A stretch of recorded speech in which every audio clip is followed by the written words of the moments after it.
Kia ora tātou. It's that time of the year where the golfing world turns their attention to Augusta National and the playing of the season's first major, the Masters. It's been a few years since we've had a horse in the race, and we've got one this year, and he's coming in carrying some form, and he joins us now. Kia ora, Ryan. Nice to have you join us. Hey, Phil. Oh, good to be here. Mate, I know you've got a busy schedule over in the States at the moment and leading up to the Masters, so we appreciate the time. And we'll get into a little bit of your experiences about being at Augusta recently for a little bit of a scouting trip. But I want to start by asking the question, it's the course that most golf fans, or just about all golf fans around the world, are the most familiar with. Are you a bit of a golf nuffy when it comes to watching the Masters? Yeah, obviously our timing's pretty good back home. With it finishing in the mornings, and I watched a lot of the Masters over the years, and to get a chance to actually play one, it's a dream come true, right? It certainly is. We'll talk a little bit about that in just a couple of moments, but I want to walk back to last season where you had a career year to this point at least, and you had a couple of wins on the European Tour. You played most probably up to the potential that a lot of people have seen in you, but maybe a spot at the Masters didn't get sealed until you had that win at St Andrews. Talk us through that week. Yeah, that was obviously an amazing week to win any tournament around St Andrews. Something special about it, and obviously Dunhill Links being one of our premier events, and there was a touch of sadness there for me with my partner usually being Warnie, and not being there sort of added something a little bit extra for me that week. To be honest, I didn't think about the Masters at all. I knew I was close. I was in the top 50, and that was certainly a goal for the end of the year. And coming down that stretch, I felt for the most part pretty calm until I got 17. That's maybe one of the hardest holes in golf with a lead. It's one of the hardest holes in golf anyway, but with a lead, it's a lot of fun. And I remember getting off the 18th green, obviously relieved that I'd had a win, and thinking about how much it meant. And Tim Barter came and interviewed me straight after and said, well, this actually cements your place in the Masters. And that was the first time I actually thought about it. I was like, oh my, I'm actually, getting to go. And that was a pretty cool hearing that from Tim. Yeah, it really is. You've played 14 major championships, and you've had varying degrees of success. You had your best finish last year, I believe, at St Andrews. What did it mean now to be playing at the Masters after playing the three other majors and steadily having some progression through your career, actually ticking this one off and having all four majors that you've competed in? Yeah, that's big. The Masters was always a bucket list event to play. It's the hardest one to get in, and to be honest, I probably thought it'd passed me by at 36. And after last year, just to get the chance to play, it's I can look back on my career now and kind of feel like I didn't miss anything major in that respect. That was always one I wanted. I've been fortunate enough to play the other ones a few times now, and as you said, had varying degrees of success. Could never quite put 4 rounds together in them, but made a few cuts and had some good rounds. And to get the Masters is just really special. We'll get into a little bit more Masters talk in just a couple of moments, but I did want to touch on you because I haven't asked this question of you, that with the steady progress that you've been making as a professional, about 10 years or so now as a pro, and then last year with a couple of wins and really being inside that top 10 on the DP World Tour pretty much the entire season, can you put your finger on what changed or what was different? It was probably a lot of little things rather than one major thing. Anyone in New Zealand knows how tough it was during the COVID years for anyone that had to travel, or for anyone that had family overseas, stuff like that. And I was trying to play during all of that, and that was difficult. And all of a sudden last year, felt like it was back to normal again, and there was a sort of everything felt new again. It wasn't as much of a a fight as it was the last couple of years off the golf course. That was a good part of it. That the whole process of playing golf was fun again. On all the off the golf stuff, I wasn't worried about when I'd get home, when I'd see my family again, and I'm not one of those guys that could compartmentalise that very well.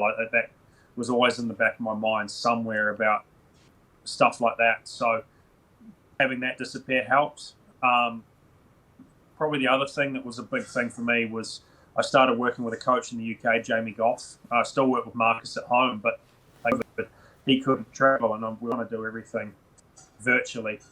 And it just didn't, it was just too hard. And I started seeing Jamie, he was traveling every week.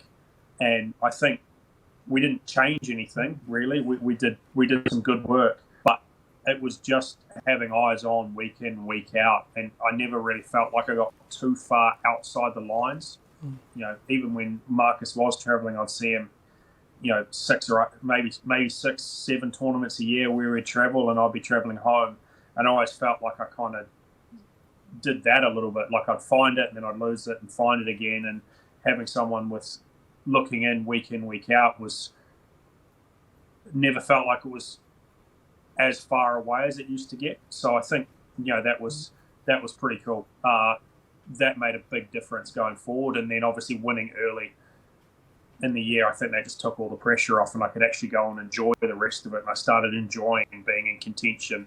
Yeah, pretty much if you're in contention to win golf tournaments, I can see how that's quite enjoyable when you're a professional golfer. That's what you practice for, that's what you play for. And it wasn't just the couple of wins. I mean, you had a couple of other near misses as well. You ended up second on the season, only behind Rory McIlroy in the season that he had.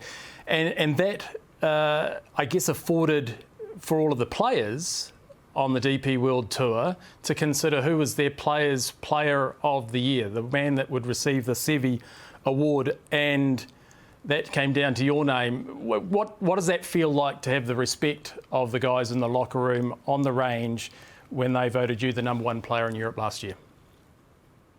Yeah, I mean, that's very cool, to have, when your peers do that, it's extra special. And I mean, I don't think that would have ever been a goal of mine to get something like that, because I probably didn't think it was achievable. And I know Cambo's name was on it in 2005 after the year that he had. To put another Kiwi name on that Seve trophy was very cool. And I remember when I got the trophy, my mates were like, "Oh, send us the names, who's on it?" And they're like, "Who's the worst name on the list?" And I've just gone, "Well, I'm probably the worst name on the list," and sent them the list, and they're like, "Yeah, you are, sorry." But Westie's on it a few times, Faldo, Monty. There's Stenson, Rory, John Rahm. I mean, there's some pretty cool names on that list, and again, that's something you can't really take away from me at the end of my career. I'm on that trophy, and to have your name on something that bears Seve's name is pretty damn cool. You did right. Hall of Famers, major champions, former number 1 players in the world, and a little boy, little stubby, bow-legged guy that has made his way into that sort of company. So do you ever kind of pinch yourself just a little bit that over the last little while, and again, I keep on coming back, that your game has been trending, your career has been trending, but now the guys that you teared up with on Thursdays and Fridays, the guys that are looking at you are the biggest names in the game? Yeah, that's been hard to get used to. Turning up to events like Abu Dhabi and Dubai at the start of the year, and I'm on the billboards and I'm in the marquee groups. To see the pairing in Dubai on Tuesday when it came out, and I'm playing with Rory and Tommy. Oh, okay. Like normally when you play with them on the weekend, you kind of feel like, well, I've played well enough to earn it, and you're playing well. But it's kind of weird on a Thursday to go out there for me and experience it. And I really enjoyed it, and it's been fun. But I'm still trying to sort of grasp that a little bit, that I'm in that especially in Europe, in that echelon now, and on the billboards and being advertised as being one of the main players in a tournament. And it's pretty damn cool. Yeah, it is pretty damn cool, and it's cool for us fans at home to watch it too. And so I guess when you climb to that level in Europe, the opportunity to go to the US presents itself and to play tournaments maybe just outside the majors like you've got this year. New experiences this year playing at Arnie's place and at the Players there just a few weeks back. Talk to us about the difference between playing in the Europe and then playing stateside. Yeah, I mean, it's been a pretty steep learning curve this year to obviously dealing with being in the marquee groups in Europe and then coming over here and getting to play those elevated events. Again, those are events I've grown up watching. I don't know how many times seeing Tiger hit those shots into 18 at Bay Hill, and I got the chance to do it this year. Obviously, Sawgrass is pretty iconic, and you've got 17 there, which may be the most intimidating shot in golf when it's windy for some reason.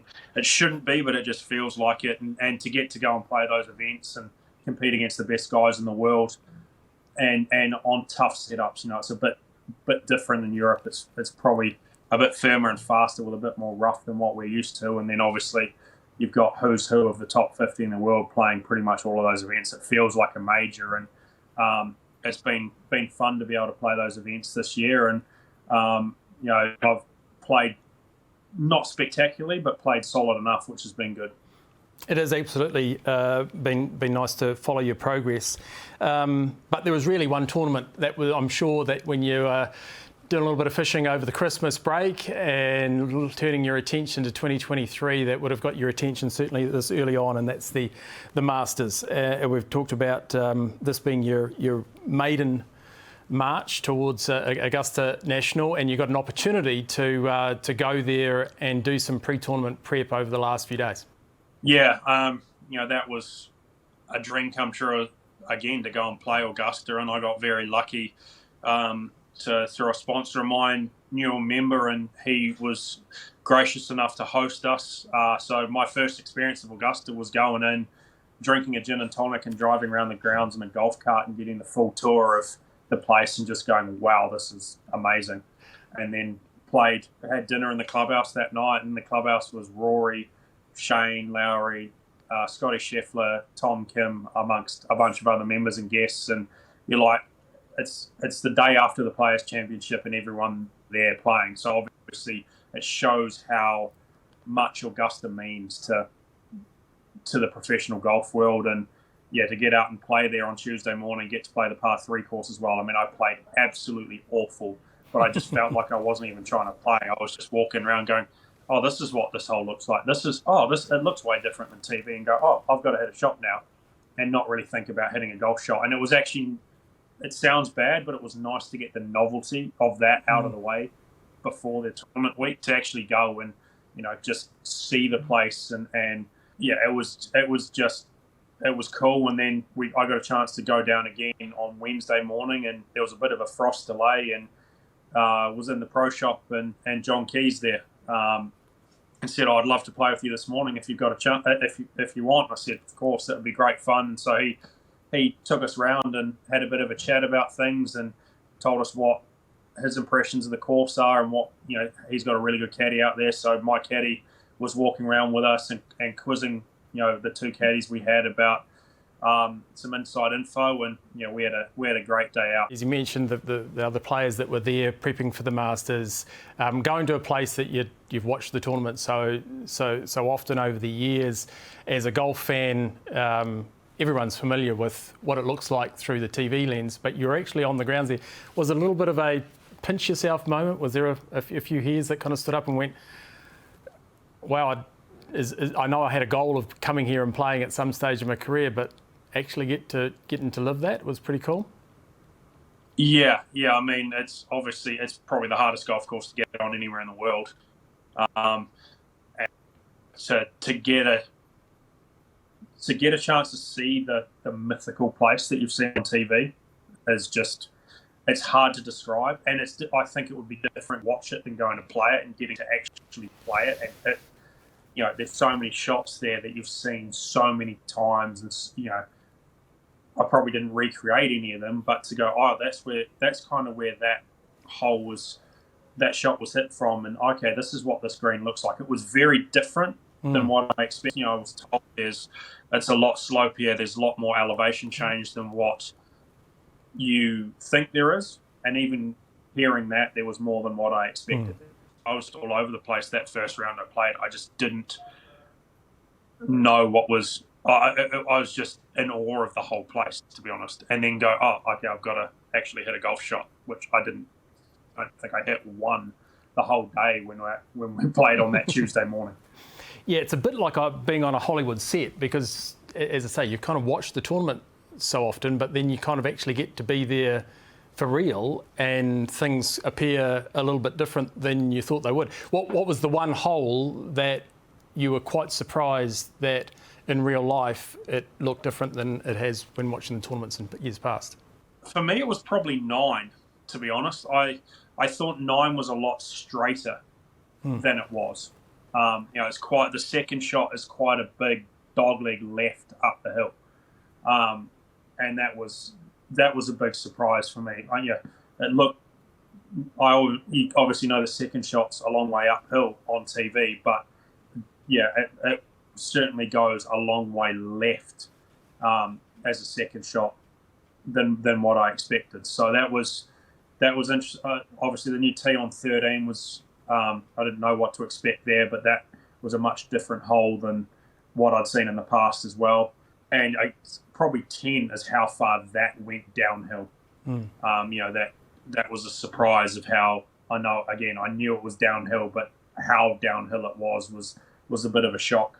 And then I think overall the greens, they're slopey and fast, but they're kind of slopier and faster than what you expect, and then they're probably not even as fast as they will be in the tournament.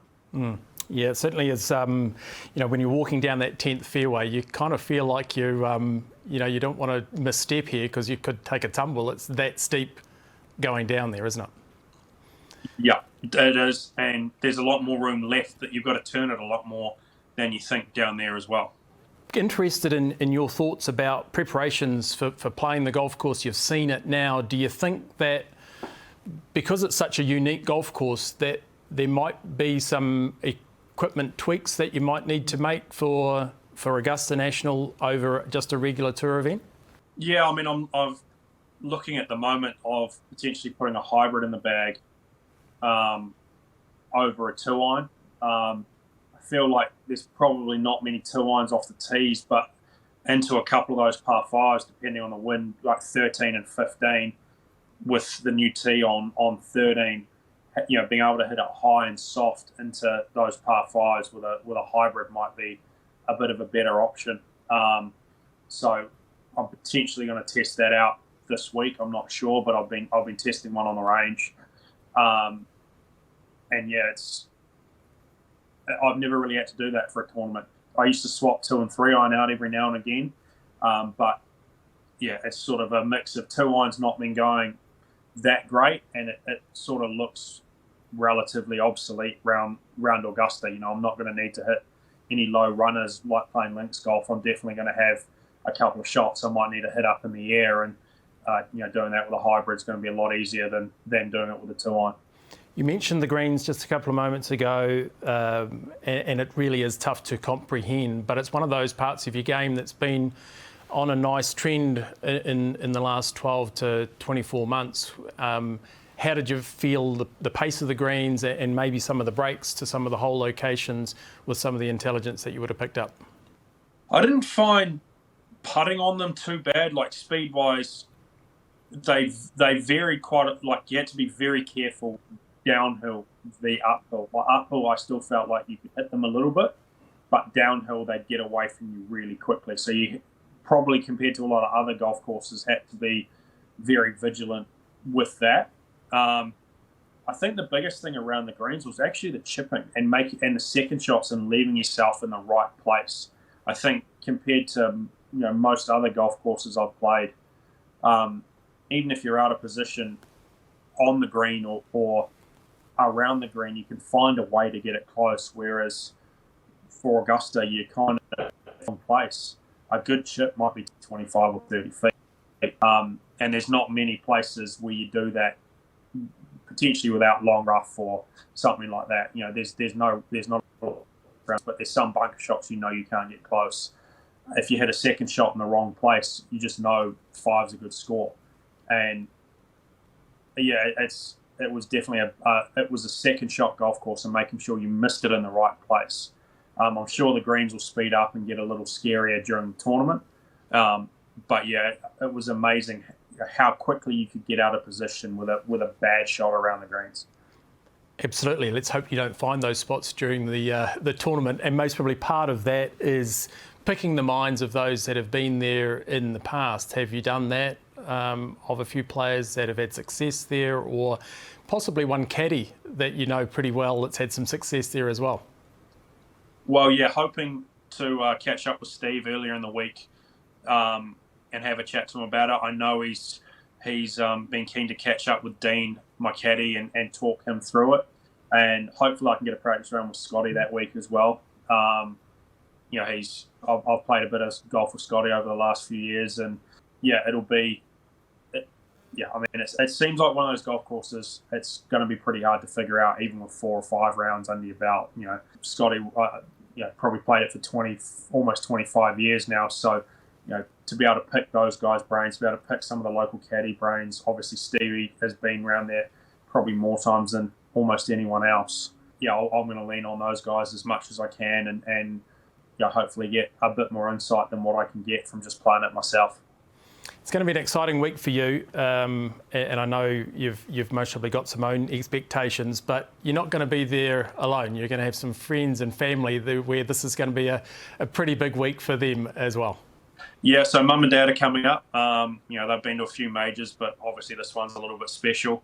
Unfortunately, my wife can't come up. She's going to be 36 weeks pregnant at that point, I think. So she's a bit disappointed. And it would be great to have them there, but obviously travel's a little bit too hard. And then so I got my best mate staying with us that week, and then I made a bet with quite a few mates saying that if I ever make it to Augusta, you guys are coming. And we had a bit of money put away for a boys' 40th golf trip, which has now been put towards a boys' Masters trip instead.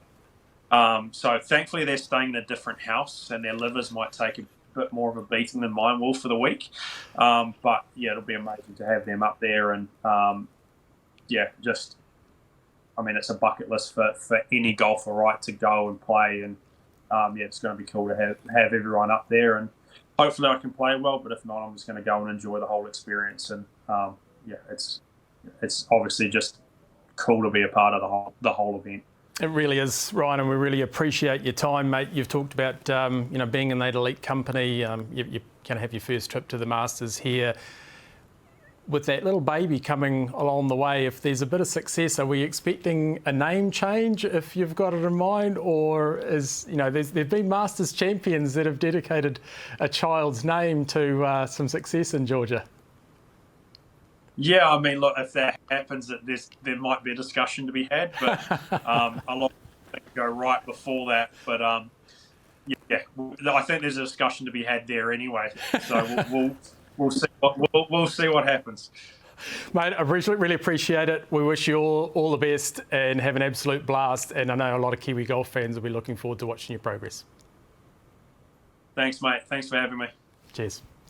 Well, great to get the insights of our Kiwi horse in the race at this year's Masters tournament in Ryan Fox. Sky is going to be all over it. There's going to be plenty of content of the Par 3 tournament. In actual fact, we're going to have live coverage here on Sky Sports 6 on Thursday, the 6th of April. The live coverage itself starts on Friday morning and runs all the way through Monday, starting at 7 a.m. each day. But for those of you who want to get up early in the morning, we're going to have a special pop-up coverage on channels 1, 3 and 5 of the feature group coverage of Aiming Corner at holes 11, 12 and 13. And then, of course, all the action at the Par 5 16th, the final Par 3 16th will also be part of that pop-up coverage.